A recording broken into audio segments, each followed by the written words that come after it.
20 साल की सजा तो जब वो काटने लगा तो वहां भी अपना दिमाग दिखाने लगा। वो काम क्या करने लगा कि रोज जो है सुरंग खोदने का काम करने लगा और खूब मेहनत करके सुरंग खोदता था।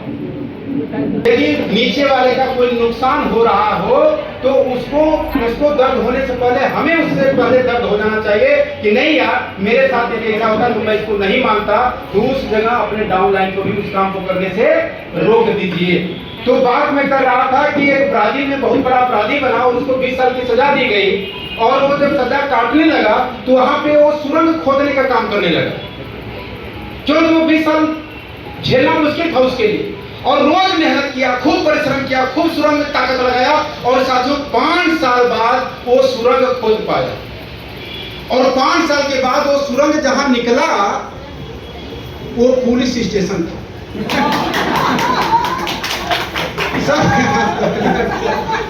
इतना रियाज करने के बावजूद भी 0 पे आ गया, ये फिर से पकड़ लिया गया। तो ऐसा हमारे आरसे में भी बहुत सारी चीजें होती है, परिश्रम खूब कर रहे हैं लेकिन उनको पता ही नहीं, फिर 1 साल बाद 0 पे आ गए, वहीं पे आ गए जहां से चालू किए थे। फिर 2 साल जागे लगे, फिर 2 साल बाद फिर वहीं पे आ गए जहां से चालू किए थे। तो कहीं न कहीं साथियों हम लोग गलती कर रहे हैं, या तो अपलाइन को इग्नोर कर रहे हैं या हमें लग रहा है कि अपलाइन से ज्यादा हम समझदार हैं। उनकी बात क्या मानने की जरूरत है? हम अपने दिमाग से करें, हम अपने बुद्धि से करें, डाउनलाइन का मिस यूज करें, उनके पैसे के साथ खिलवाड़ करें। एक गलत धारणा यदि अपने विचारों में आ गई साथियों तो पता चलेगा कि 2 साल 5 साल परिश्रम करने के बावजूद भी फिर से आप वही पुलिस स्टेशन में हाजिर हो जाएंगे। तो गलत काम नहीं करेंगे, इस बात का हमें साथियों ध्यान रखना है। अपने किरदार को ऐसा निभाओ कि सामने वाला पहचानना भूल जाए।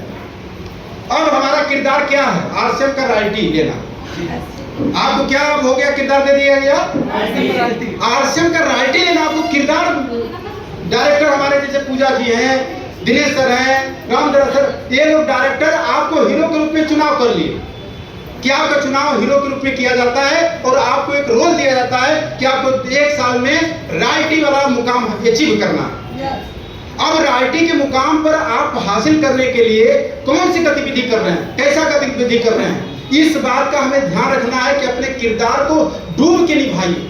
कभी जाग गए, कभी सो गए, कभी शादी में चले गए, कभी भूल गए, फिर 2 साल 6 महीना बाद जाग गए, तो ऐसा किरदार निभाएंगे तो कभी भी नाम आपका नहीं हो पाएगा। एक बार वो थे ईश्वर चंद्र विद्यासागर जी, हमारे देश के बहुत अच्छे विद्वान हुए। वो एक बार नाटक देख रहे थे कोलकाता में, तो नाटक में जो वहां पे किरदार दिया गया था, जिस व्यक्ति को सौंपा गया, वो एक औरत को छेड़ने का किरदार था, औरत को परेशान करने का किरदार था। अब वो जब परेशान करने लगा तो ईश्वर चंद्र विद्यासागर जी उसके किरदार में इतना डूबते चले गए कि वो भूल गए कि मैं कहां। और वो व्यक्ति क्या किया कि औरत जब सोई हुई थी तो रात में उसके घर में कूद गया जो किरदार निभा रहा है, और उसके साथ जब बदसलूकी करने लगा तो यह ईश्वर चंद्र विद्यासागर प्रोग्राम देख रहे थे और अपना जूता निकाले और जूता लेके चढ़ गए स्टेज पर और उस आदमी को कई जूता मारे था। जब कई जूता पड़ा उसको ना, तो वो व्यक्ति क्रोधित नहीं हुआ, उनका पैर पकड़ा, कहा कि मैं बहुत लकी हूं, भाग्यशाली हूं कि मुझे जो जिम्मेदारी दी गई थी इतना बखूबी तरीके से निभाया कि इतने बड़े विद्वान भी मेरे उस किरदार में लीन हो गए।